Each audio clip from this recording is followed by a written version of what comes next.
ഇത് George hardy എന്നൊരു പാവ ഇടയൻ്റെയും അവൻ്റെ ഫാമിലെ ആടുകളുടെയും കഥയാണ്. ഡെൻബ്രൂക്ക് എന്ന ചെറിയൊരു ടൗണിനടുത്താണ് ജോർജിൻ്റെ ഈ ഫാം സ്ഥിതി ചെയ്യുന്നത്. ഫാമിൽ തന്നെയുള്ള ഒരു ചെറിയ കാരവാനിലാണ് ജോർജ് ജീവിക്കുന്നത്. വെറുമൊരു ഇടയൻ എന്നതിലുപരി തൻ്റെ ഫാമിലെ ഓരോ ആടിനെയും ജീവന് തുല്യം സ്നേഹിക്കുന്ന ഒരാളായിരുന്നു അയാൾ. ഫാമിലെ ഓരോ ആടിനും ജോർജ് സ്വന്തമായി പേരിട്ടുണ്ടായിരുന്നു. അവിടെ കൂടുതലായി ഏറ്റവും സവിശേഷനായ ഒന്നായിരുന്നു സെബാസ്റ്റ്യൻ. ആ കൂട്ടത്തിലെ ഏറ്റവും വലിയ ആണാടായിരുന്നു റാം ആയിരുന്നു അവൻ. ഇടയ്ക്കിടെ ഫാം വിട്ട് എങ്ങോട്ടെങ്കിലും മലഞ്ഞെറിഞ്ഞ് നടക്കുമെങ്കിലും കുറച്ച് കഴിയുമ്പോൾ അവൻ കൃത്യമായി തിരികെ വരും. പിന്നെ അവിടെയുള്ളത് ലിലി എന്ന പെണ്ണാടാണ്. ആ ഫാമിലെ ഏറ്റവും ബുദ്ധിമതിയായ ആട് ലിലി തന്നെയായിരുന്നു. ജോർജ് തൻ്റെ ഫാമിലെ വിശേഷങ്ങളും അനുഭവങ്ങളും എല്ലാം ഒരു കത്തിൽ വിശദമായി എഴുതുന്നുണ്ടായിരുന്നു.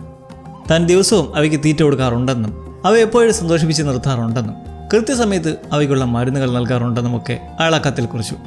മാത്രമല്ല എല്ലാ ദിവസവും വൈകുന്നേരം ഇരുട്ടി വീഴുമ്പോൾ ജോർജ് ഈ ആടുകളെ മുഴുവൻ അരികിലിരുത്തി ഡിറ്റക്റ്റീവ് നോവലുകളും കൊലപാതക നിഗൂഢതകൾ നിറഞ്ഞ കഥാപുസ്തകങ്ങളും വായിച്ച് കേൾപ്പിക്കുമായിരുന്നു. താൻ വായിക്കുന്ന കഥകൾ ആടുകളെല്ലാം കൃത്യമായി ശ്രദ്ധിക്കുന്നുണ്ടെന്നും കഥയുടെ വഴിയിലൂടെ അവരും സഞ്ചരിക്കുന്നുണ്ടെന്നും വിചാരിക്കാനായിരുന്നു ജോർജിന് ഇഷ്ടം. എന്നാൽ പാവൻ ജോർജ് കരുതിയിരുന്നത് മൃഗങ്ങളായ അവർക്ക് ഈ കഥകളൊന്നും ഒട്ടും മനസ്സിലാകുന്നുണ്ടാകില്ല എന്നാണ്. എന്നാൽ സത്യം ജോർജ് വിചാരിച്ചതിന് തികച്ചും വിപരീതമായിരുന്നു. ഈ ആടുകൾക്ക് ജോർജ് വായിക്കുന്ന ഓരോ വാക്കും ആ കഥകളിലെ നിഗൂഢതകളും പൂർണ്ണമായി മനസ്സിലാകുന്നുണ്ടായിരുന്നു. ജോർജ് വായന നിർത്തി പോകുമ്പോൾ അവ പരസ്പരം മനുഷ്യർക്ക് മനസ്സിലാകാത്ത ഭാഷയിൽ സംസാരിക്കാൻ തുടങ്ങും. ആ നോവലിലെ യഥാർത്ഥ കൊലയാളി ആരായിരിക്കും എന്നതിനെക്കുറിച്ച് അവർ ചർച്ച ചെയ്യും. ഓരോ ആടിനും അതിൻ്റെതായ നിഗമനങ്ങളും തിയറികളും ഉണ്ടായിരുന്നു. എന്നാൽ ലിലി വെറുമൊരാടായിരുന്നില്ലല്ലോ.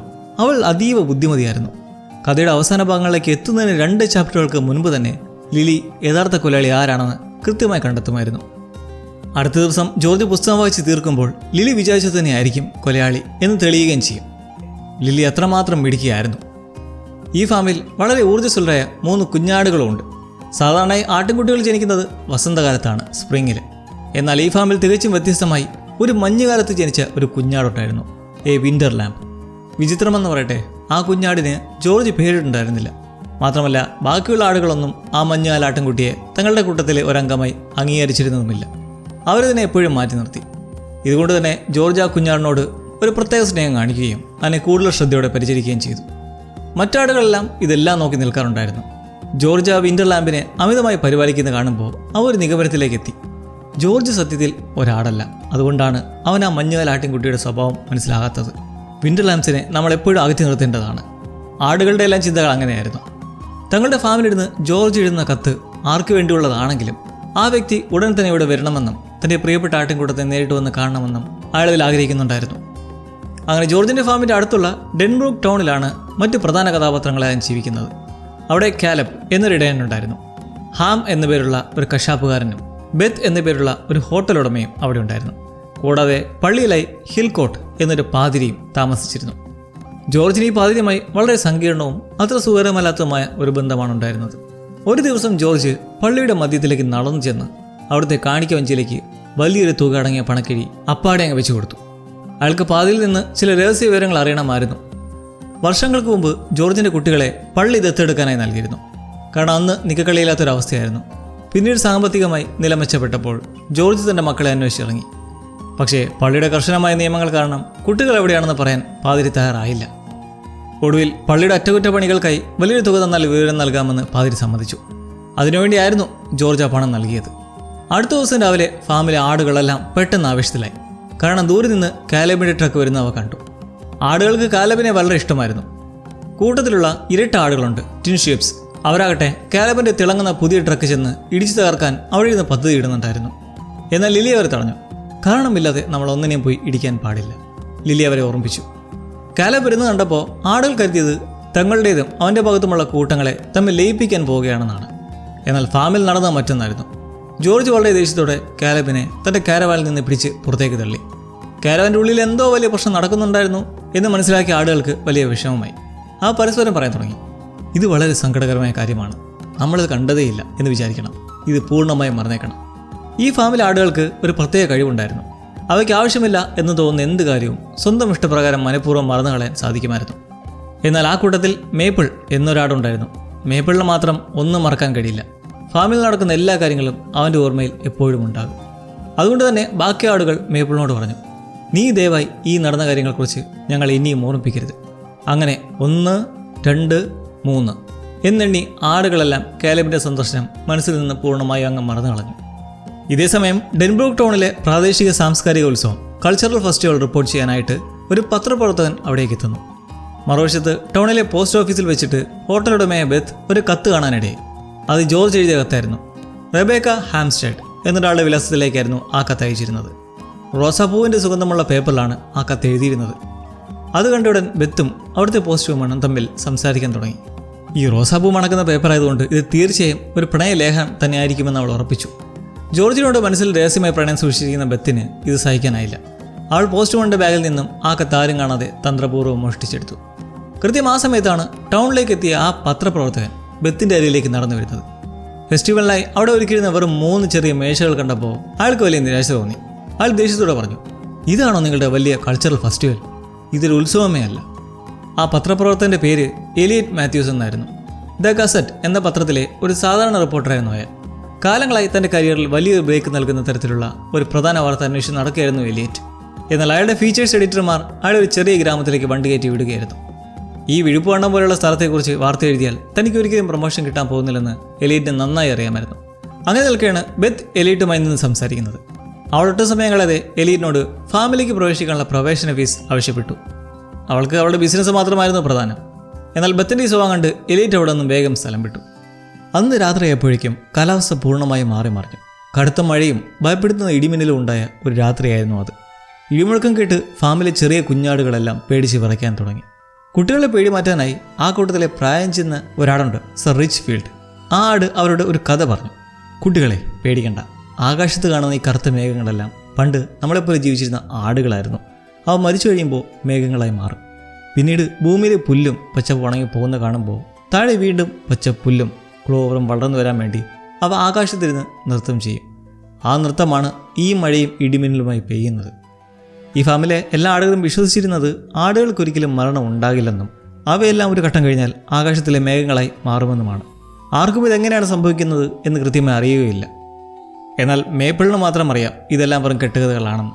എങ്കിലും ആടുകളുടെ സമ്മാനത്തിനു വേണ്ടി അവൻ ആ കഥയെ എതിർക്കാതെ നിശബ്ദനായി നിന്നു. അതേസമയം ടൗണിൽ മറ്റു ചില കാര്യങ്ങൾ നടക്കുന്നുണ്ടായിരുന്നു. പാതിരിയായ ഹിൽകോട്ട് ജോർജ് നൽകിയ പണം തൻ്റെ പള്ളിയിലെ രഹസ്യ സേഫിൽ പൂട്ടിവെക്കുകയായിരുന്നു. കശാപ്പുകാരനായ ഹാം തൻ്റെ ഇറച്ചി വിടുന്ന കത്തികൾ മൂർച്ച കൂട്ടിക്കൊണ്ടിരുന്നു. മോഷ്ടിച്ച കത്തുമായി ഹോട്ടലിലെത്തിയ ബെത്ത് ആ കത്ത് വായിച്ചു നോക്കി വലിയ ദേഷ്യത്തിലും സങ്കടത്തിലുമായിരുന്നു. കൃത്യം ആ സമയത്ത് ഫാമിലിക്കുള്ള വഴിയിൽ പത്രപ്രവർത്തകനായ എലിയറ്റിൻ്റെ കാർ നിയന്ത്രണം വിട്ട് ഒരു വലിയ മരത്തിലേക്ക് ഇടിച്ചു കയറി. കാരണം വലിയ കേടുപാടുകൾ സംഭവിച്ചതുകൊണ്ട് അയാളൊരു ടോവിംഗ് കാർ വിളിച്ച് ആ വണ്ടി അവിടെ നിന്ന് മാറ്റാൻ ശ്രമിച്ചു. അങ്ങനെ കാർ കൊണ്ടുപോകുന്നതിനിടയിൽ ജോർജിൻ്റെ ഫാമിൻ്റെ അരികിലുള്ള പുൽമേട്ടിൽ ആരും ഒരു ഫ്ലാഷ് ലൈറ്റ് അടിക്കുന്നത് എലിയറ്റിൻ്റെ ശ്രദ്ധയിൽപ്പെട്ടു.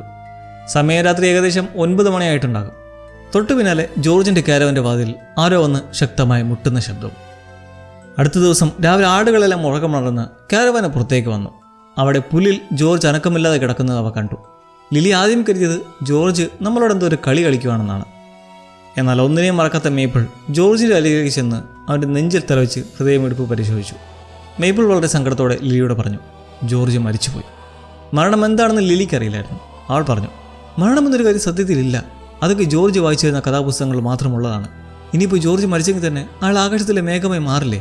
മേപ്പിൾ അവളുടെ തലയിൽ തലോടിക്കൊണ്ട് പറഞ്ഞു, ഇല്ല ലിലി, മനുഷ്യർ ഒരിക്കലും മേഘങ്ങളാകില്ല. ആളുകൾക്ക് മാത്രമേ അതിന് കഴിയൂ. അത് കേട്ട ലിലി സങ്കടത്തോടെ തൻ്റെ തല ജോർജിൻ്റെ തണുത്ത കൈകളിൽ വെച്ച് കിടന്നു. ബാക്കിയുള്ള ആടുകളെല്ലാം ഈ ദാരുണമായ വാർത്ത അറിഞ്ഞു.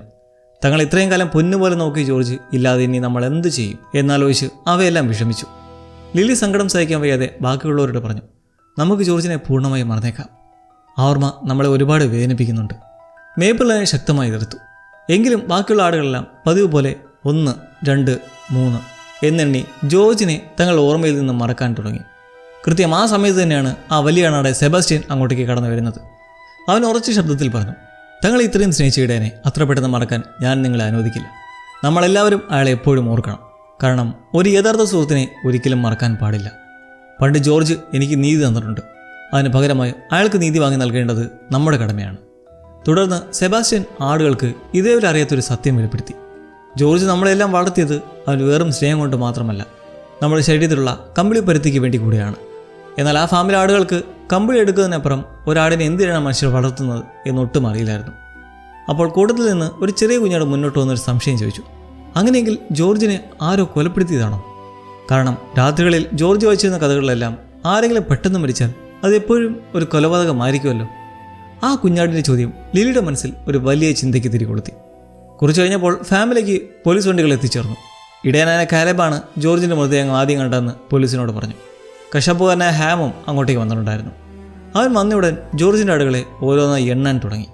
ഇത് കണ്ട് ലിലിക്ക് എന്തോ ഒരു പന്തികേട് തോന്നി. ലിലി കാരവാനും പരിസരവും കൃത്യമായി നിരീക്ഷിക്കാൻ തുടങ്ങി. അവൾ ചില കാര്യങ്ങൾ ശ്രദ്ധിച്ചു. ഇത്രയും കടുത്ത മഴയുള്ള രാത്രിയിൽ ജോർജ് എന്തിനാണ് തൻ്റെ തൊപ്പിയും റെയിൻകോട്ടും ഇടാതെ പുറത്തേക്ക് വന്നത്? മാത്രമല്ല കാരവാൻ്റെ ഉള്ളിലെ മേശപ്പുറത്ത് 2 ഗ്ലാസുകളിലായി മദ്യമിരിപ്പുണ്ടായിരുന്നു. അതിനർത്ഥം ജോർജ് മരിക്കുന്നതിന് തൊട്ടു മുമ്പ് മറ്റാരോ ഒരാൾ അവിടെ വന്നിട്ടുണ്ടായിരുന്നു. ഇതേസമയം പത്രപ്രവർത്തകനായ എലിയറ്റും അവിടെ എത്തി ജോർജിൻ്റെ മൃതത്തിൻ്റെ ചിത്രങ്ങൾ പകർത്താൻ തുടങ്ങി. എന്നാൽ അവിടെ ഉണ്ടായിരുന്ന ജൂനിയർ പോലീസ് ഓഫീസറായ ടിം എലിയറ്റിനോട് പറഞ്ഞു, ഇതൊരു സാധാരണ ഹൃദയാഘാതമാണ്, ഇതിൽ വലിയ വാർത്തയൊന്നുമില്ല, അതുകൊണ്ട് ക്യാമറ മാറ്റിവെക്കൂ. ടിം കാരവാൻ്റെ ചുറ്റും നോക്കിയെങ്കിലും കാര്യമായി ഒന്നും പരിശോധിച്ചിട്ടുണ്ടായിരുന്നില്ല. എന്നാൽ എലിയറ്റ് ചില സംശയങ്ങൾ ഉന്നയിച്ചപ്പോൾ മാത്രമാണ് ടിം കാരവാൻ്റെ ഉള്ളിലേക്ക് കയറി നോക്കാൻ പോലും തയ്യാറായത്. ഓഫീസർ ടിം തൻ്റെ ജീവിതത്തിൽ ഇതുവരെ ഇങ്ങനെ വലിയ കേസ് കൈകാര്യം ചെയ്തിട്ടുണ്ടായിരുന്നില്ല. അതുകൊണ്ട് തന്നെ അവന് വലിയ അനുഭവം സംഭവത്തൊന്നുമില്ല.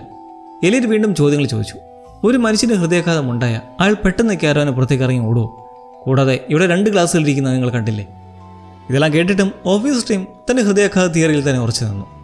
ജോർജ് ഹാർഡിയെ ആരും കൊലപ്പെടുത്തിയതല്ലെന്ന് അവൻ തറപ്പിച്ചു പറഞ്ഞു. എന്നാൽ പുറത്തുനിന്ന് ഇതെല്ലാം കേട്ട ലിലി ഉറപ്പിച്ചു, ഇത് തീർച്ചയായും ഒരു കൊലപാതകമാണ്.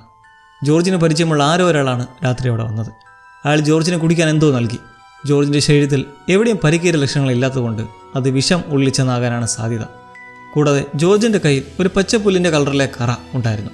അത് മരണസമയത്ത് നടന്ന വലിയൊരു പിടിവലിയാണ് സൂചിപ്പിക്കുന്നത്.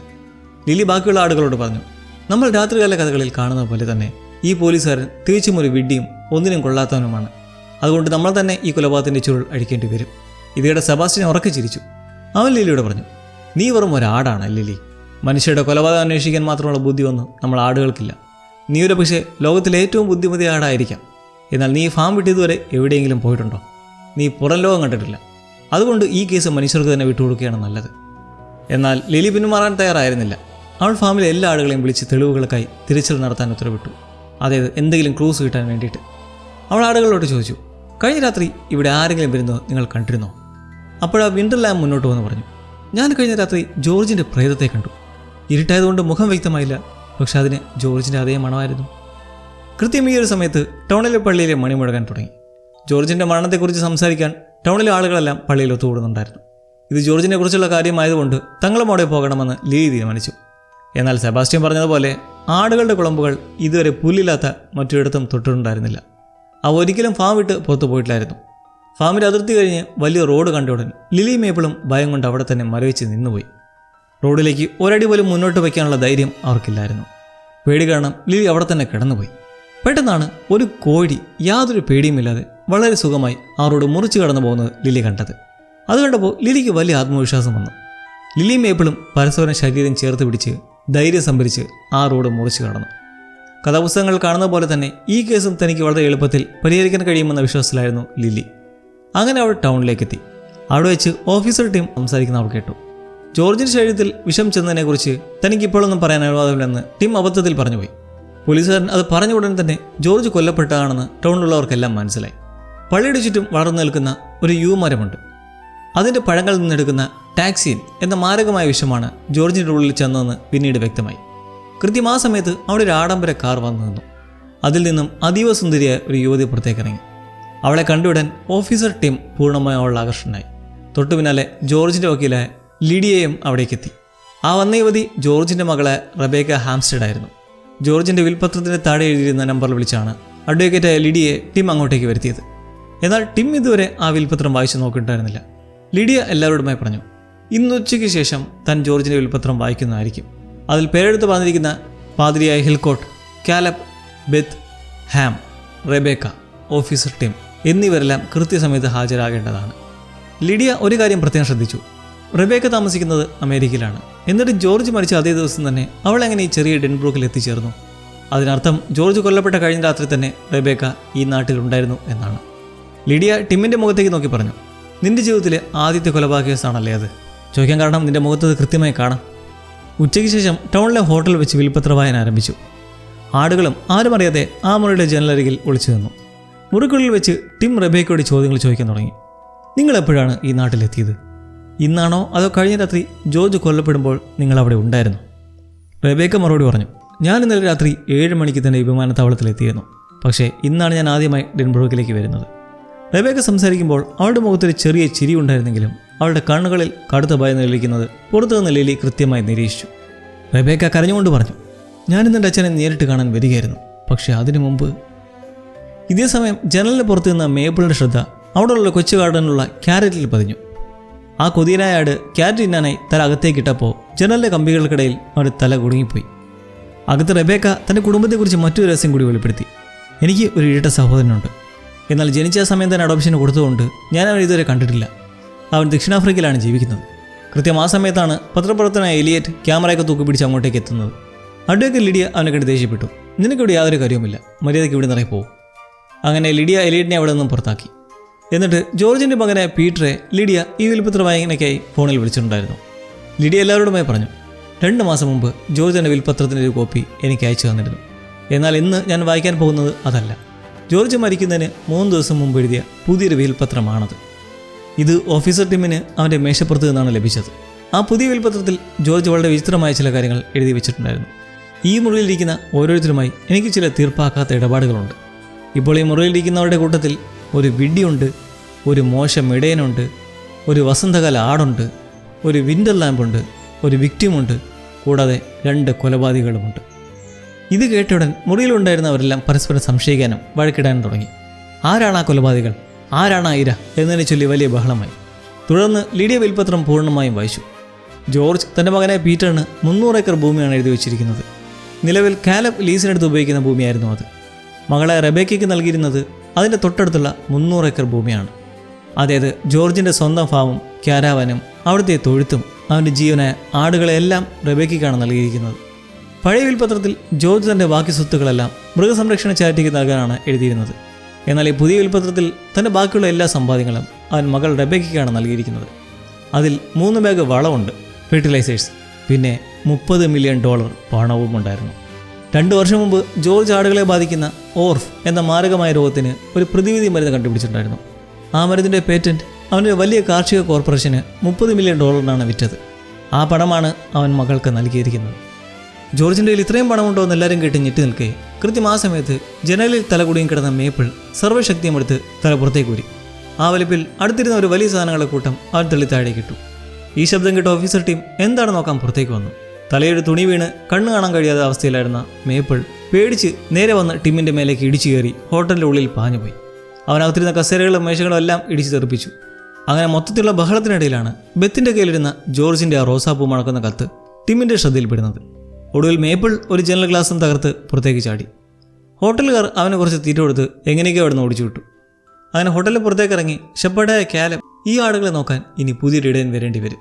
പ്രത്യേകിച്ച് ആ വലിയ കാട്ടുപോത്തിനെ പോലുള്ളൊരു ആടിനെ, അതായത് സെബാസ്റ്റ്യനെ. ജോർജ് അതിനെ ഏതോ സർക്കസ് മേളയിൽ നിന്ന് കൊണ്ടുവന്നായിരുന്നു. ഇതിനുശേഷം ജേർണലിസ്റ്റായ എലിയറ്റ് ഓഫീസർ ടിമ്മിൻ്റെ അരികിലേക്ക് എത്തി സംസാരിച്ചു. നോക്കൂ ടിം, നിങ്ങൾക്ക് ഈ കേസിൽ ഒരു പ്രതി അറസ്റ്റ് ചെയ്ത് നിങ്ങളുടെ കരിയർ രക്ഷിക്കണം. എനിക്കാണെങ്കിൽ പത്രത്തിൽ കൊടുക്കാൻ വലിയൊരു ബ്രേക്കിംഗ് സ്റ്റോറിയും വേണം. അതുകൊണ്ട് നമുക്കൊന്നിച്ച് പ്രവർത്തിക്കാം. കഴിഞ്ഞ രാത്രി എൻ്റെ കാർ മരത്തിലിടിച്ച് ടോമി വണ്ടിയിൽ കൊണ്ടുപോകുന്ന സമയത്ത് രാത്രി ഏകദേശം 9 മണിക്ക് ജോർജിൻ്റെ ഫാമിനരികിൽ ആരോ ഒരു ഫ്ലാഷ് ലൈറ്റ് അടിക്കുന്നത് ഞാൻ കണ്ടിരുന്നു. പോസ്റ്റ്മോർട്ടം റിപ്പോർട്ടിലും ജോർജ് മരിച്ചത് രാത്രി 8-നും 11-നും ഇടയിലാണെന്നാണ് പറയുന്നത്. അതുകൊണ്ട് ആ വന്ന ആളാണ് കൊലപാതകി. അങ്ങനെ അവർ രണ്ടുപേരും ഒന്നിച്ച് അന്വേഷിക്കാൻ തീരുമാനിച്ചു. ഇതേസമയം ഫാമിൽ തിരിച്ചെത്തിയപ്പോൾ ആടുകൾ ലില്ലിയോട് ചോദിച്ചു, നീ എന്തിനാണ് ലില്ലി ഇതുവരെ കൊലയാളി ആരാണെന്ന് കണ്ടുപിടിക്കാത്തത്? ജോർജ് വായിച്ചു വരുന്ന കഥകളിലെല്ലാം നീ എത്ര പെട്ടെന്നാണ് കുറ്റവാളിയെ കണ്ടെത്തുന്നത്? അവൾ സങ്കടത്തോടെ മറുപടി നൽകി, യഥാർത്ഥ ലോകം പുസ്തകങ്ങളിലെ കഥകൾ പോലെയല്ല. ഇവിടെ കാര്യങ്ങൾ വളരെ സങ്കീർണമാണ്. ഈ ഒരു നേരത്താണ് അവിടെ റെബേക്ക ഒരു ഫ്ലാഷ് ലൈറ്റുമായി ജോർജിൻ്റെ പുൽമേട്ടിൽ എന്തോ തിരിയുന്ന ആടുകൾ കണ്ടത്. ആ വിൻ്റർ ലാമ്പ് പതിയെ നടന്ന് റെബേക്കയുടെ അരികിലേക്ക് ചെന്നു. ബാക്കി ആടുകൾ ദൂരെ നിന്ന് റെബേക്കയെ നിരീക്ഷിച്ചു. ഇവൾക്ക് ജോർജിൻ്റെ അതേ മണമുണ്ട്, പക്ഷെ കാണാൻ ജോർജിനെ പോലെയല്ല. ഇവളും ആ വിൻ്റർ ലാമ്പിനെ പോലെ മഞ്ഞാലത്ത് ജനിച്ചവളായിരിക്കും. അതുകൊണ്ടായിരിക്കാം ജോർജ് ഇവളെ തൻ്റെ അരികിൽ നിർത്താതെ ദൂരേക്ക് മാറ്റിയത്. ഫാമിൽ വിവരമില്ലാത്ത ചില ആടുകൾ റെബേക്കയാണ് കൊലപാതകി എന്ന് ഉറപ്പിച്ച് പറയാൻ തുടങ്ങി. ജോർജ് അവസാനമായി വായിച്ചെന്ന പുസ്തകത്തിൽ ഒരു കൊലപാതക കേസ് എങ്ങനെ അന്വേഷിക്കണം എന്നും പ്രതികളെ എങ്ങനെ സംശയിക്കണമെന്നും കൃത്യമായി വിവരിച്ചിട്ടുണ്ടായിരുന്നു. അതുകൊണ്ട് ആ പുസ്തകം കാരവാനിൽ നിന്നെടുത്ത് പോലീസ് ഓഫീസർ ടിമ്മിന് എത്തിച്ചു കൊടുക്കാൻ ലിലി തീരുമാനിച്ചു. പുസ്തകം എടുക്കാനായി കാരവാനിലേക്ക് കയറിയത് വൂൾ ഐസ് എന്ന ആടായിരുന്നു. അവൻ്റെ കണ്ണിന് മുന്നിൽ വലിയ തോതിൽ കമ്പിളി വളർന്നു നിന്നിരുന്നതുകൊണ്ട് അവനൊന്നും നേരെ കാണാൻ കഴിയുമായിരുന്നില്ല. കാരവാൻ്റെ ഉള്ളിൽ കയറി അവൻ അവിടുത്തെ പാത്രങ്ങളിൽ മേശകളൊക്കെ ഇടിച്ചു വീഴ്ത്തി വലിയ ബഹളമുണ്ടാക്കിയ ശേഷമാണ് ഒടുവിൽ ആ പുസ്തകം കണ്ടെത്തിയത്. ആടുകൾ ആ പുസ്തകം കൊണ്ടുപോയി പോലീസ് സ്റ്റേഷൻ്റെ മുന്നിൽ ടിമ്മിന് കാണാൻ പാകത്തിൽ വെച്ച് കൊടുത്തു. ടിം ആ പുസ്തകം എടുത്ത് വായിക്കാൻ തുടങ്ങിയതോടെ അവന് കേസ് എങ്ങനെ അന്വേഷിക്കണം എന്നതിനെക്കുറിച്ചൊരു വ്യക്തത കിട്ടി. അന്ന് രാത്രി ലില്ലി സെബാസ്റ്റ്യൻ്റെ അരികിലേക്ക് ചെന്നു. അവൾ അവനോട് ചോദിച്ചു, സെബാസ്റ്റ്യൻ, നീ പണ്ടുണ്ടായിരുന്ന ആ കാർണിവൽ എന്ന് പറഞ്ഞാൽ എന്താണ്? സെബാസ്റ്റ്യൻ തൻ്റെ പഴയ ഓർമ്മകൾ പങ്കുവച്ചു. അവിടെ വലിയ സംഗീതവും കുട്ടികൾക്ക് കയറാൻ ഒരുപാട് റൈഡുകളും ഉണ്ടായിരുന്നു. പകൽ സമയങ്ങളിൽ ചെറിയ കുട്ടികളെല്ലാം വന്ന് എന്നെ തലോടുകയും എനിക്ക് സ്നേഹത്തോടെ തീറ്റ തരികയും ചെയ്യുമായിരുന്നു. ഞാൻ ഒരുപാട് സന്തോഷവാനായിരുന്നു. എന്നാൽ ഞാൻ വളർന്ന് വലുതായപ്പോൾ കാര്യങ്ങൾ മാറി. രാത്രിയാകുമ്പോൾ അവിടുത്തെ ക്രൂരന്മാരായ മനുഷ്യർ എന്നെ പിടിച്ചൊരു വലിയ വട്ടത്തിനുള്ളിലേക്ക് തള്ളിവിടും. അവിടെ കടിയന്മാരായ വലിയ നായ്ക്കളുമായി എന്നെക്കൊണ്ട് നിർബന്ധിച്ച് ഫൈറ്റ് ചെയ്യിക്കുമായിരുന്നു. ഞാൻ ചോരയൊലിപ്പിച്ച് വീഴുന്ന കണ്ട് അവർ ആസ്വദിച്ചു. അങ്ങനെ നരകതുല്യമായ ഒരു രാത്രിയിലാണ് ജോർജ് എന്നെ അവിടെ കണ്ടെത്തുന്നത്. അയാൾ ആ മനുഷ്യർക്ക് വലിയൊരു തുക പണം നൽകി എന്നെ അവിടുന്ന് രക്ഷപ്പെടുത്തി ഈ ഫാമിലേക്ക് കൊണ്ടുവന്നു. ഇതെല്ലാം കേട്ട് ലില്ലി ചോദിച്ചു, നീ എങ്ങനെയാണ് ആ ക്രൂരന്മാരുടെ കയ്യിൽ ചെന്ന് വിട്ടത്? നിനക്ക് സ്വന്തമായി ഒരാട്ടിൻകൂട്ടമില്ലായിരുന്നോ?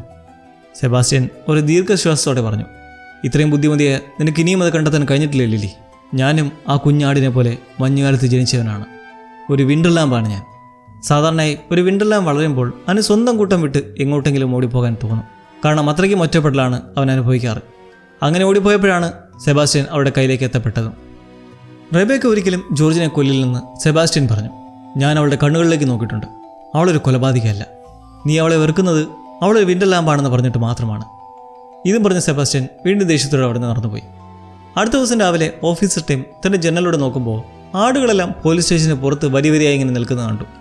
ടിം എലീറ്റിനോടായി പറഞ്ഞു, നോക്കൂ എലീറ്റ്, ഈ കേസിൽ എന്ത് പ്രധാനപ്പെട്ട കാര്യം നടക്കുമ്പോഴും ഈ ആടുകൾ അവിടെ കാണും. അത് വളരെ വിചിത്രമാണ്. ഇതെല്ലാം കേട്ട് എലീറ്റ് കരുതിയത് ടിമ്മിന് ഭ്രാന്ത് പിടിച്ചെന്നാണ്. തുടർന്ന് ടിം തൻ്റെ അന്വേഷണ പുരോഗതി എലീറ്റിനെ കാണിച്ചു കൊടുത്തു. അവനൊരു വലിയ ചാർട്ട് തയ്യാറാക്കിയിരുന്നു. കൊലപാതകം ചെയ്ത വ്യക്തിക്ക് 3 കാര്യങ്ങളുണ്ടായിരിക്കണം: മാർഗം, ലക്ഷ്യം, അവസരം. മാർഗം മീൻസ് വിഷം നൽകിയ യൂമരം പള്ളിയുടെ ചുറ്റും ധാരാളമായി വളർന്നു നിൽക്കുന്നുണ്ട്.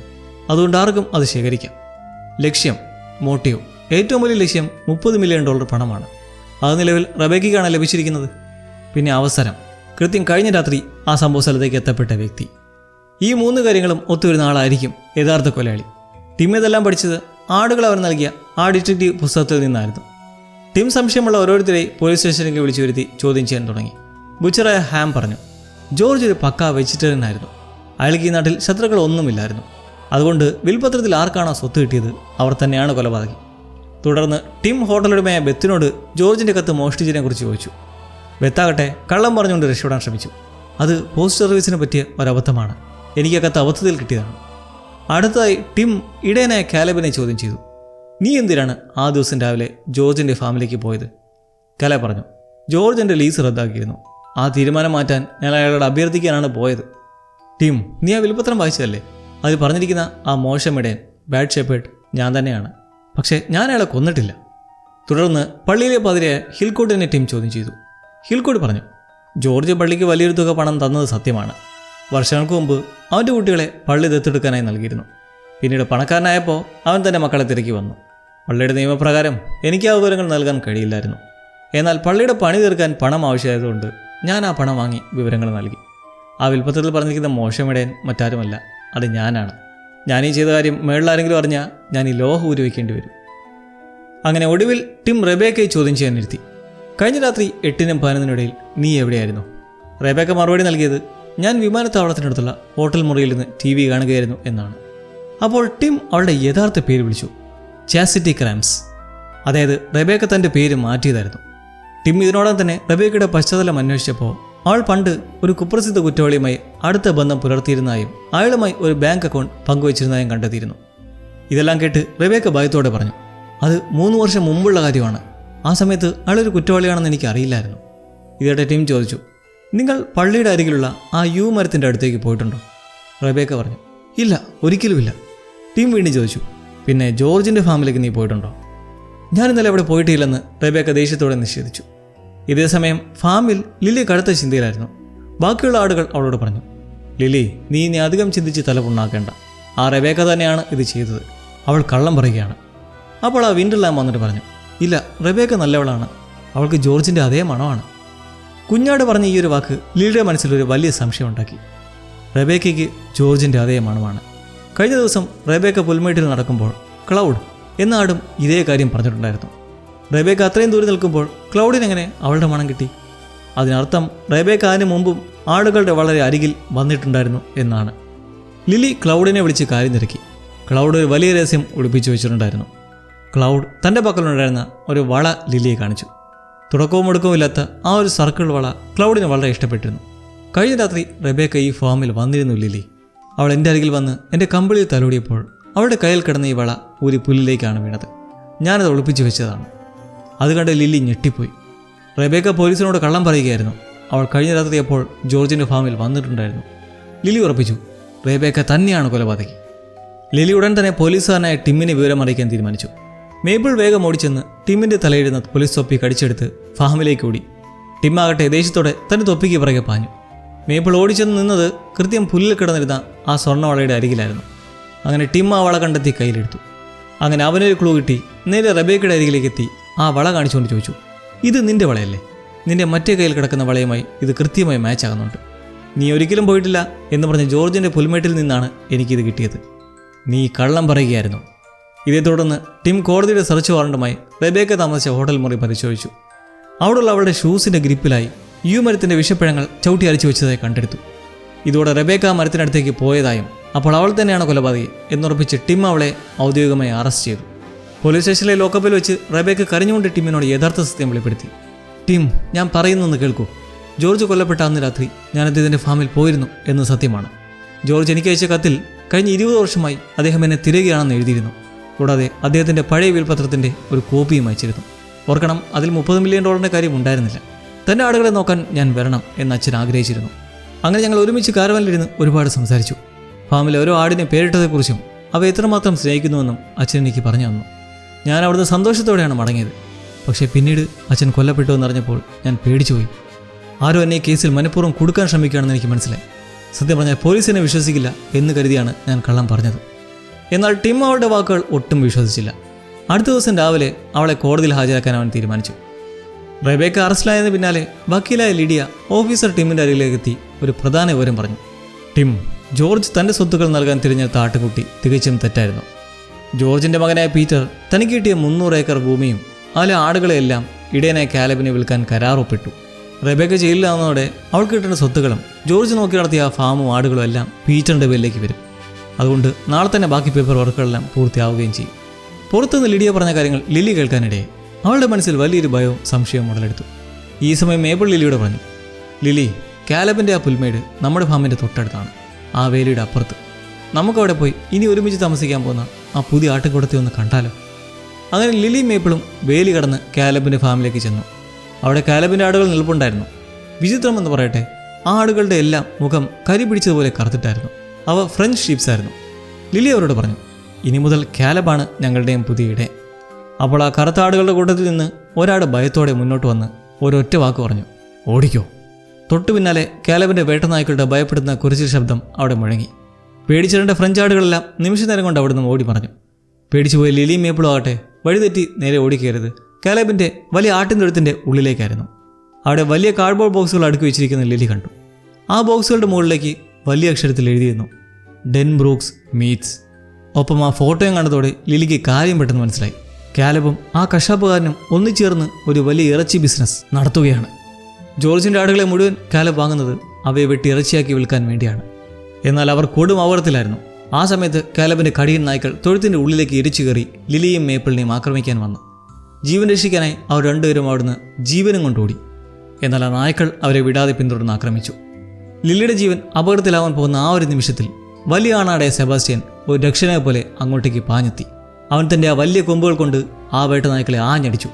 പണ്ട് സർക്കസ് മേളയിൽ ക്രൂരമായ നായ്ക്കളോട് പൊരുതി ജീവൻ നിലനിർത്തിയ സെബാസ്റ്റ്യൻ്റെ മുന്നിൽ ആ നായ്ക്കൾക്ക് പിടിച്ചു നിൽക്കാൻ കഴിഞ്ഞില്ല. അവ പേടിച്ചോടി. എന്നാൽ ആ കടുത്ത പോരാട്ടത്തിൽ സെബാസ്റ്റ്യന് മാരകമായി പരിക്കേറ്റിട്ടുണ്ടായിരുന്നു. അവൻ്റെ ശരീരത്തിൽ നിന്നും ചോരയൊലിക്കുന്നുണ്ടായിരുന്നു. അവൻ നിലത്ത് നിന്ന് എഴുന്നേൽക്കാൻ പോലും കഴിഞ്ഞില്ല. ലിലിക്കൊന്നും മനസ്സിലായില്ല. അവൾ പറഞ്ഞു, സെബാസ്റ്റ്യൻ, എഴുന്നേൽക്കൂ, നമുക്ക് പോകാം. മേപ്പിൾ കരഞ്ഞുകൊണ്ട് പറഞ്ഞു, ലിലി, അവൻ മരിക്കുകയാണ്. ആ ഒരവശതയിൽ സെബാസ്റ്റ്യൻ്റെ കണ്ണുകൾക്ക് മുന്നിൽ തൻ്റെ പ്രിയപ്പെട്ട പഴയിടയൻ ജോർജിൻ്റെ മുഖം കാണാവുന്നതായി പറയുന്നു. അങ്ങനെ മെല്ലെ ആ പാവത്തിൻ്റെ ശ്വാസം നിലയ്ക്കുന്നതും ദൂരെ നിന്ന് കാലബ് വരുന്ന മേപ്പിൾ കണ്ടു. അവൻ ലിലിയും വലിച്ച് വേഗം ഓടുന്ന് രക്ഷപ്പെടുത്തി ഫാമിലേക്ക് ഓടിപ്പോന്നു. ഫാമിലെത്തി ലിലി മേപ്പിളും ബാക്കി ആടുകളെല്ലാം വിളിച്ച് കൂട്ടി പറഞ്ഞു, എല്ലാവരും വേഗം എഴുന്നേൽക്കൂ, ഞങ്ങൾ കൂടെ വരൂ, നമ്മൾ ഈ ഫാം വിട്ട് ഓടിപ്പോകണം. അങ്ങനെ ഓടി. എന്നാൽ ഫാമിൻ്റെ അതിർത്തിയിലെ ആ വലിയ റോഡ് കണ്ടയുടൻ ബാക്കി ആടുകളെല്ലാം അവിടെ തന്നെ നിന്നു. അവയ്ക്ക് മുന്നോട്ട് പോകാൻ ഭയമായിരുന്നു. ലിലി ഉറക്കെ നിലവിളിച്ചുകൊണ്ട് പറഞ്ഞു, സെബാസ്റ്റ്യൻ മരിച്ചുപോയി. നമ്മൾ ഇന്ന് രാത്രി ഇവിടെ നിന്ന് രക്ഷപ്പെട്ടില്ലെങ്കിൽ കാലബ് നമ്മളെല്ലാം കൊന്ന് ഇറച്ചിയാക്കി മാറ്റും. ഇത് കേട്ട ആളുകൾക്ക് വലിയ പേടിയും വിഷമവുമായി. അവ പറഞ്ഞു, ലിലി, നീ ഇത്ര അനാവശ്യം ഭയപ്പെടുന്നതായ കാര്യങ്ങൾ പറയരുത്. ഞങ്ങൾക്കിതൊന്നും കേൾക്കണ്ട. അവരിതൊന്നും കേൾക്കാൻ കൂട്ടാക്കാതെ പതിവ് പോലെ തങ്ങളുടെ ആ പ്രത്യേക കഴിവ് ഉപയോഗിച്ച് ലിലി പറഞ്ഞ ആ ഭയപ്പെടുന്ന സത്യങ്ങളും സെബാസ്റ്റ്യൻ്റെ മരണവുമെല്ലാം മനസ്സിൽ നിന്നും മനഃപൂർവ്വം മറന്നു കളഞ്ഞു. ലിലി എത്ര തടഞ്ഞിട്ടും അവ കേൾക്കാൻ കൂട്ടാക്കാതെ വീണ്ടും പുൽമേളിലേക്ക് തന്നെ തിരികെ നടന്നുപോയി. ഇതെല്ലാം കണ്ട് ലിലി സങ്കടത്തോടെ മേപ്പിളിനോട് ചോദിച്ചു, മേപ്പിൾ, ഞാൻ ആദ്യമായിട്ടല്ലേ ഒരാട് മരിക്കുന്നത് കാണുന്നത്? ഒന്നിനെയും മറക്കാത്ത മേപ്പിൾ പറഞ്ഞു, അല്ല, നീ ഇതിനു മുമ്പും പലതും കണ്ടിട്ടുണ്ട്. എന്നാൽ അതെല്ലാം ഇതുപോലെ മറന്നു കളഞ്ഞതാണ്.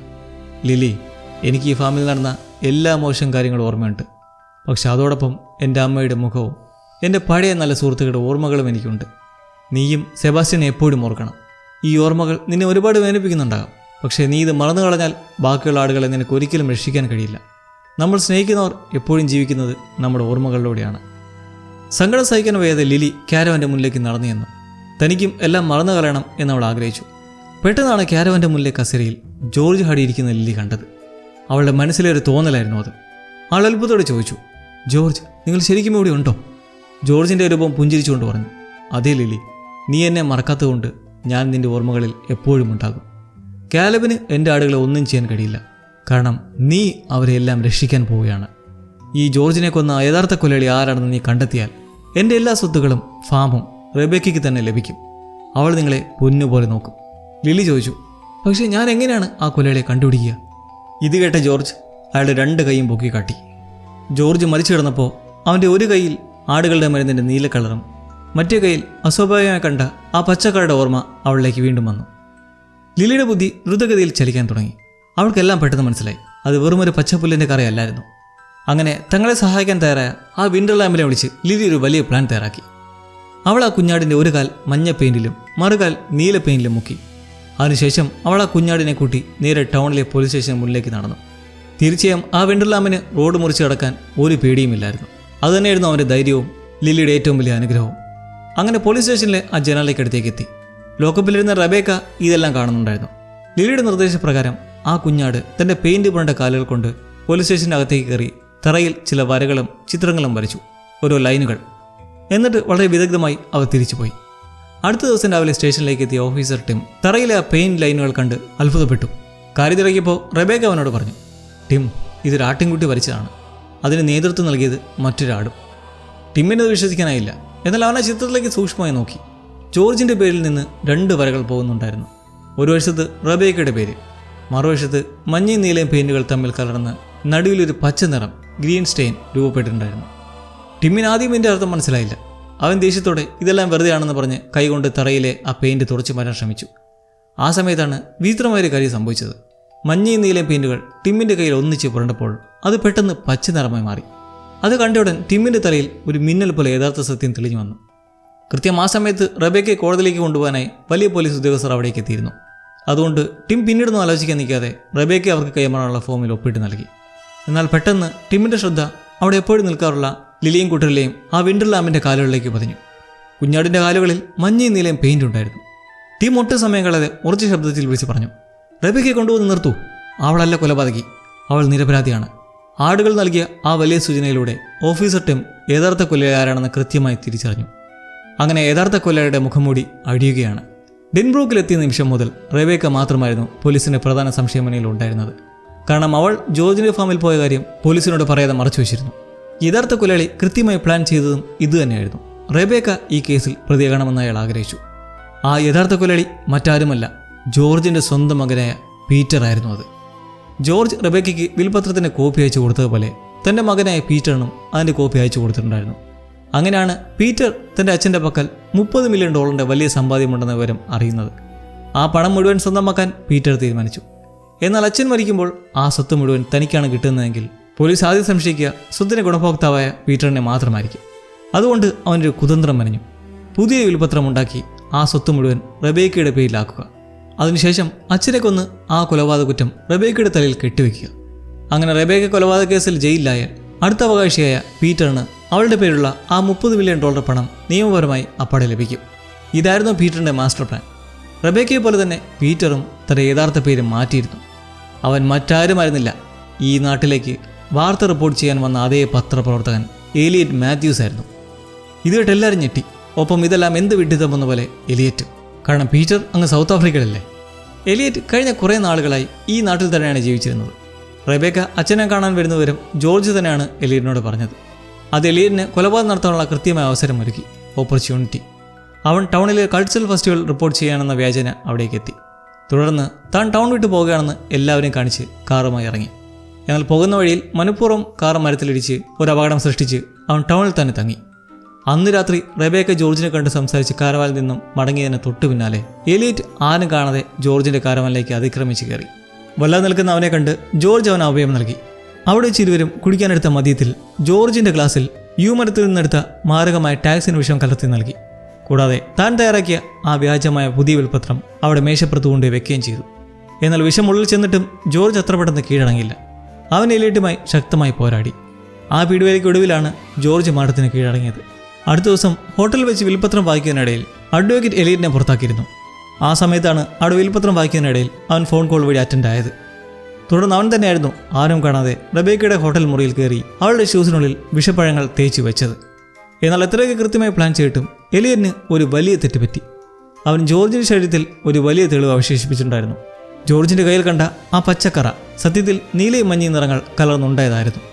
ജോർജ് പൊതുവെ തൻ്റെ ഫാമിലെ ആടുകൾക്ക് നൽകാനായി ഒരു നീല നിറത്തുള്ള മരുന്ന് സ്വന്തമായി തയ്യാറാക്കുന്നുണ്ടായിരുന്നു.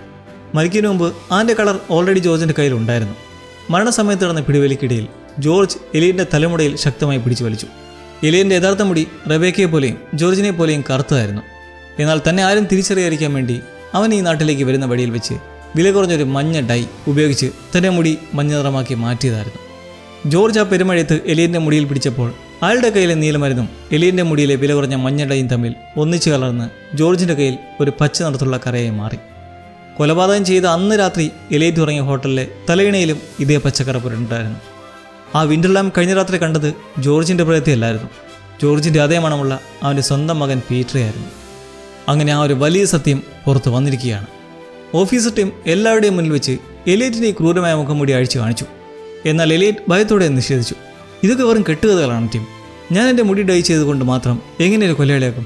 ഇനി നിൻ്റെ പക്കൽ എന്തെങ്കിലും തെളിവുണ്ടോ? ടിം പുഞ്ചിരിച്ചുകൊണ്ട് പറഞ്ഞു. തെളിവുണ്ട് എലിയറ്റ്. ടിം ഒട്ടും സമയം കളയാതെ എലിയറ്റിൻ്റെ മുടി അവൻ്റെ ഷർട്ടിൽ നിന്നും പറിച്ചെടുത്തു. ഇതെൻ്റെ എലിയറ്റ് ദേഷ്യപ്പെട്ടു. ശരി, ഞാൻ മുടിയിൽ കളറിയിട്ടുണ്ടെന്ന് സമ്മതിക്കുന്നു. പക്ഷേ അത് ഞാൻ കൊലയാളിയാണെന്ന് തെളിയിക്കില്ലല്ലോ. ഇത് കേട്ട ടിം പറഞ്ഞു, ഞാൻ ഈ മുടിയെടുത്തത് നീ മുടി ഡൈ ചെയ്തോ ഇല്ലയോ എന്ന് നോക്കാനല്ല എലിയറ്റ്. ഈ മുടിയുടെ DNA പരിശോധിച്ച് നീ ജോർജ് ഹാർഡിയുടെ സ്വന്തം മകനെ പീറ്റർ തന്നെയാണെന്ന് ശാസ്ത്രീയമായി തെളിയിക്കാനാണ്.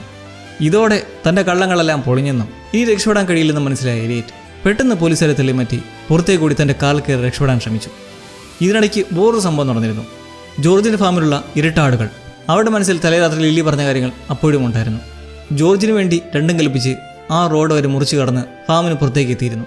ഇവിടെ ഈ ഒരു തക്ക സമയത്ത് എത്തിയതും ഇതുകൊണ്ട് ലിലി ഒട്ടും സമയം കളയാതെ ആ ഇടിവീരന്മായ ഇരട്ടാടുകളോട് ഉറക്കെ വിളിച്ചു പറഞ്ഞു, പോയി അവനെ ഇടിച്ച് തകർക്കൂ. ലില്ലിയുടെ ആജ്ഞ കേട്ടുടൻ ആ രണ്ട് വലിയ ആണാടുകളും സർവ്വശക്തിയുമെടുത്ത് പാഞ്ഞു നിന്ന് എലിയറ്റിൻ്റെ കാറിൻ്റെ മുന്നിലേക്ക് ശക്തമായി ഇടിച്ചു കയറി. ആ വലിയ ഇടിയിൽ കാറിൻ്റെ എഞ്ചിൻ തകർന്ന് കാർ അവിടെ തന്നെ നിന്നു. പോലീസ് ഉദ്യോഗസ്ഥർ ഓടി ചെന്ന് എലിയറ്റിനെ അപ്പാടെ അങ്ങ് അറസ്റ്റ് ചെയ്തു. കേസിൻ്റെ യഥാർത്ഥ ചുരുളഴിഞ്ഞോടെ ഓഫീസർ ടീം റെബേക്കയുടെ മാപ്പ് അപേക്ഷിച്ചു. റെബേക്ക, എന്നോട് ക്ഷമിക്കണം, ഞാൻ നിന്നെ തെറ്റായി സംശയിച്ചു. ആ വിൻ്റർ ലാമ്പും റെബേക്കയുടെ അരികിലേക്ക് വന്ന് സ്നേഹത്തോടെ നിന്നു. ടിം ലില്ലിയുടെ മുഖത്തേക്ക് നോക്കി നന്ദിയോടെ ഒരു പുഞ്ചിരി നൽകി. കാരണം ഈ ആടുകളില്ലായിരുന്നെങ്കിൽ തനിക്ക് ഈ കേസ് ഒരിക്കലും തെളിയിക്കാൻ കഴിയില്ലായിരുന്നു. അങ്ങനെ പോലീസ് എലിയറ്റുമായി അവിടെ നിന്നും മടങ്ങി. തുടർന്നങ്ങനെ ഹോട്ടലിൽ നിന്ന് ചെക്ക് ഇൻ ചെയ്യുന്ന സമയത്ത് ബെത്ത് റെബേക്കയുടെ അരികിലെത്തി താൻ മോഷ്ടിച്ച് ജോർജിൻ്റെ ആ കത്ത് തിരികെ നൽകി. ബെത്ത് കരഞ്ഞുകൊണ്ട് പറഞ്ഞു, റെബേക്ക, എന്നോട് ക്ഷമിക്കണം, ഞാൻ ജോർജിനെ ഒരുപാട് സ്നേഹിച്ചിരുന്നു, അതുകൊണ്ടാണ് ഞാനിത് ചെയ്തത്. പക്ഷേ ജോർജിന് അവൻ്റെ മരിച്ചുപോയ ഭാര്യയോടല്ലാതെ മറ്റാരോടും ഒരിക്കലും സ്നേഹം തോന്നിയിരുന്നില്ല. റെബേക്ക ചോദിച്ചു, എൻ്റെ അമ്മയുടെ പേരെന്തായിരുന്നു എന്നെനിക്ക് ഇപ്പോഴും അറിയില്ല. ആ ഒരവസ്ഥയിൽ ബെത്ത് റെബേക്കയുടെ കൈകൾ ചേർത്ത് പിടിച്ചുകൊണ്ട് പറഞ്ഞു, അവളുടെ പേര് ലിലി എന്നായിരുന്നു. ഫാമിലെ ബുദ്ധിമതിയായ അതേ ആടിൻ്റെ പേര്. തൻ്റെ അമ്മയുടെ ഓർമ്മയ്ക്കായിട്ടാണ് അച്ഛൻ ആടിൻ ലിലി എന്ന് പേരിടുന്ന അവൾക്ക് മനസ്സിലായി. വൈകാതെ തന്നെ കശപ്പുകാരനായ ഹാമും ഇടയനായ കാലബും റെബേക്കയുടെ അരിയിലേക്ക് വന്നു. അവർ പറഞ്ഞു, റെബേക്ക, നീ ഈ ഫാമും ഇതിലെ ആടുകളെല്ലാം ഞങ്ങൾക്ക് വിറ്റേക്കൂ, ഞങ്ങൾ ഇതിന് വലിയൊരു തുക പണം തരാം. എന്നാൽ റെബേക്ക ദേഷ്യത്തോടെ അവർ നോക്കി പറഞ്ഞു, ഇല്ല, ഞാൻ ഒരിക്കലും എൻ്റെ ഫാം ആടുകളും നിങ്ങൾക്ക് വിൽക്കില്ല. കാരണം നിങ്ങൾ രണ്ടുപേരും പാവ ആടുകളെ കൊന്ന് ഇറച്ചിയാക്കുന്ന ദുഷ്ടന്മാരാണ്. അച്ഛൻ്റെ കത്തിലുണ്ടായിരുന്ന ആ രണ്ട് കൊലപാതകളാണ് നിങ്ങൾ. മാത്രമല്ല അത് പോയിട്ട് എൻ്റെ അച്ഛൻ ജീവൻ തുല്യം സ്നേഹിച്ച ഈ ആടുകളുടെ പേര് പോലും നിങ്ങൾക്കറിയില്ല ഇതുവരെയായിട്ടും. എന്നാൽ എനിക്കിതിലെ ഓരോ ആടിൻ്റെയും പേര് കൃത്യമായി അറിയാം. അങ്ങനെ പറഞ്ഞ് റെബേക്ക അവരവിടെ നാട്ടി പായിച്ചു. അതിൻ്റെ ഉദ്ദേശം വേറൊന്നുമല്ലായിരുന്നു, തൻ്റെ ജീവിതത്തിൽ വലിയൊരു മാറ്റം വരുത്താനായിരുന്നു. റെബേക്ക ഹാംസ്റ്റഡ് എന്നതിൽ നിന്നും ജോർജ് ഹാർഡിയുടെ മകളായ റെബേക്ക ഹാർഡി എന്ന് ഔദ്യോഗികമായി അവൾ മാറ്റി.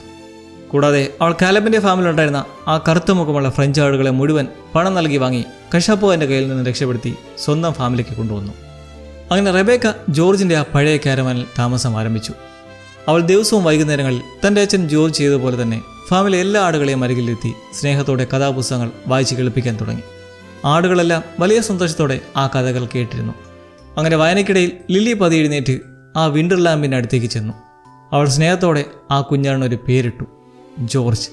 തങ്ങൾ ഇത്രയും കാലം പരിപാലിച്ച, തങ്ങൾക്ക് വേണ്ടി ജീവൻ വെടിഞ്ഞ തങ്ങളുടെ പ്രിയപ്പെട്ട ഇടയൻ ജോർജിൻ്റെ ഓർമ്മയ്ക്കായിട്ടായിരുന്നു അത്. ഫാമിലെ ബാക്കി ആടുകളെല്ലാം വലിയ സന്തോഷത്തോടെ ആ വിൻ്റർ ലാമ്പിനെ തങ്ങളുടെ കൂട്ടത്തിലെ പ്രധാന അംഗമായി സ്വീകരിച്ചു. അങ്ങനെ ഡെൻബ്രോ ഗ്രാമത്തിലെ ആ പച്ചപ്പുൽമേട്ടിൽ തങ്ങളുടെ പ്രിയപ്പെട്ട ഇടയൻ്റെ ഓർമ്മകളുമായി പുതിയ യജമാനത്തി റെബേക്കയുടെ തണലിൽ ആടുകളെല്ലാം ഒന്നിച്ച് സന്തോഷത്തോടെ ജീവിക്കാൻ തുടങ്ങി. ലില്ലിയുടെയും സെബാസ്റ്റ്യൻ്റെയും ജോർജ് ഹാർഡിയുടെയും ഈ വലിയ നിഗൂഢമായ കഥ ഇവിടെ ശുഭമായി അവസാനിക്കുന്നു. Thank you all